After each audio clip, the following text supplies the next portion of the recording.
Noong una, iisa lang ang wika ng buong mundo. At dahil nagkakaintindihan ang lahat, nagsimula silang magtayo ng napakalaking tore. Araw at gabi silang nagtulungan habang palaki ng palaki ang Tower of Babel.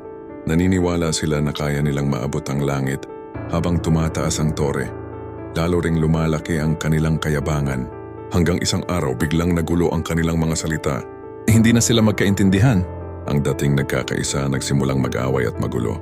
Nahulog ang mga bato, huminto ang pagtatayo, at unti-unting iniwan ng mga tao ang tore habang nagkakahiwalay sa iba't ibang lugar ng mundo.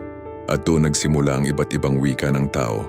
Ipinapakita ng kwentong ito na kapag sobra ang kayabangan ng tao, nawawala ang pagkakaisa, at kapag inilalagay natin ang sarili natin sa taas ng lahat, doon nagsisimulang masira ang mga bagay na pinaghirapan nating buuin dahil walang mas mataas sa Diyos.